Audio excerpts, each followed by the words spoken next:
What's up, warriors? So here's our 7th video of the self series. Today's word is self-esteem, which Webster's dictionary, I think, just defined it as confidence and satisfaction in oneself. Well, the Fight series was kind of written to show more of the inside thoughts and emotions of what many veterans do face when they get out of the military. Of course, every veteran is different. But it's really just to be a voice for those who feel like they lost theirs, to give a different perspective, because people are always asking why so many veterans take their own life. Why do veterans struggle, this and that? They have all these benefits, they have this and that for them, they have all these discounts, they have all this and that, and it's like, well, that sounds cool and all, but mental health it's definitely a mind game. Especially for the individual, because every individual has their own story. Every individual has their own experiences, regardless of rank, gender, whatever. They have their own experience while in the service, and then there's that transition process that is so different. So many end up homeless, so many end up become addicts of some sort, so many just struggle. They just don't get their feet back on the ground. Like, everyone makes it seem like it's so easy. Just go to school, you get free school, you get this and that. There's actually a lot of loopholes in all those so-called benefits, but we won't discuss that now.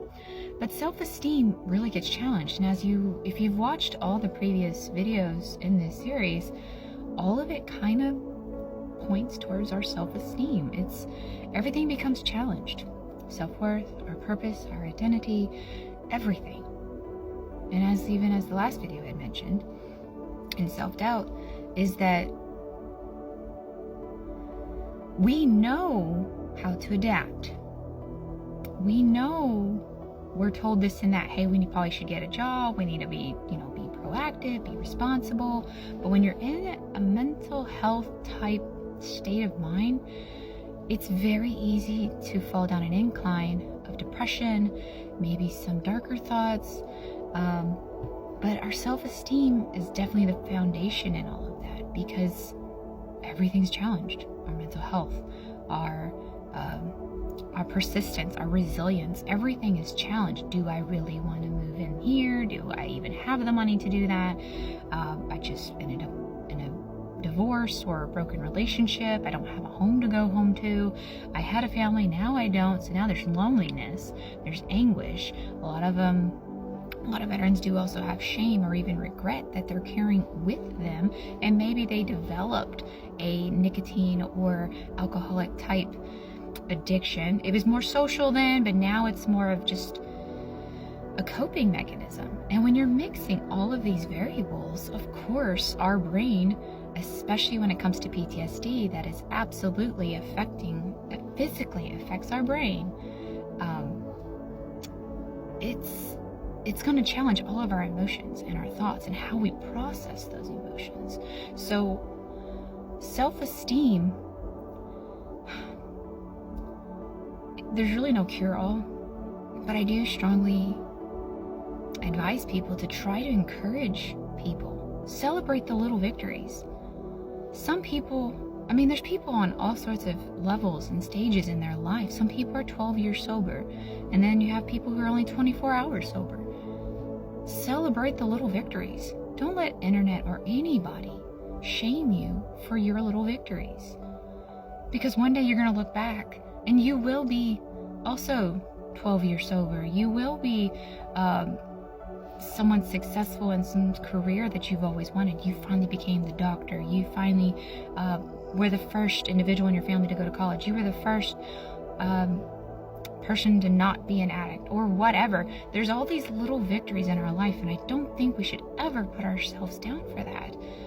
Yes, being too boastful can seem annoying, but psychology is always bouncing off other people. So if you feel like other people are putting you down, you're probably surrounded by the wrong people. And there is a video on environment when it comes to veterans coming into a particular environment. When we get out of the military, we need a safe foundation where we can be okay to process. Being around other veterans maybe was what needed. Maybe they don't want to be near any other veterans, or a base, a post of anything military related, just so that they can successfully feel like they've adapted away out of that military standard that they've been so used to having. Maybe they want to stay near a military base so that they feel comfortable around that. It's an individual thing. So if your self-esteem, if you're feeling low, this is where, for some people, they have to start very small. Some can't even get out of bed. So try to make it to your front porch. Find find something that works your mind, whether it's a mind game like a Sudoku or some sort of mind puzzle game. Maybe you like to go for walks. Maybe you like to crochet. Get into a little hobby. Find a group on the internet or any of these veteran organizations. They have so many groups that focus on different hobbies, especially outdoor hobbies. It's nice to get that fresh air, the vitamin D from the sunlight. It's good to be around like-minded people. That's why you have combat outdoors type groups or foundations out there there's even Purple Heart specific ones, so that if you're trying to stay around your like-minded people, there are groups out there. To one aspect, it looks like a clique, I guess, because we do have to separate ourselves to some way. But overall, the big picture, veterans need to support one another. Who knows a vet better than a vet?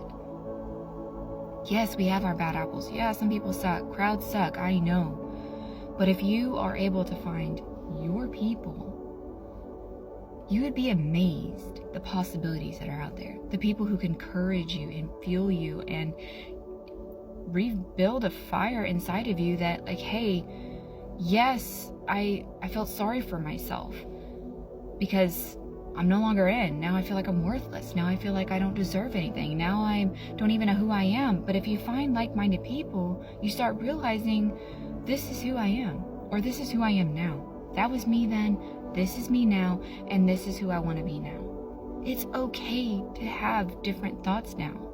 Okay, the military was supposed to be your career and it isn't now because you got injured, you were forced to retire, or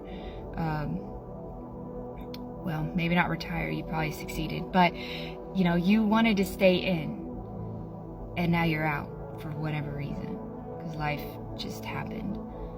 It's okay to have a different goal now, but you got to be able to find yourself. Don't lose yourself in all the politics and the internet and your phone and everything else. We're all guilty of it, but you got to find the good in life too. Find the good in other people who will support you. If they don't support you in the good of what you're doing, whether it's going to school, whether it's starting your own business or whatever, then those aren't your people. Yeah, we have moochers out there, including the military. There are bad veteran organizations out there. So yeah, we do have to keep an eye out for that. But overall, you need to find something that fuels your self-esteem in a positive way.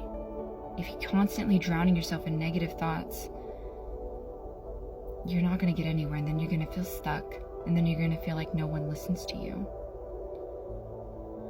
We are out here willing to listen to you, even if it's just for you to vent about anything. We are out here. We are willing to help you in some way. That's the beauty of the networking system within the veteran community.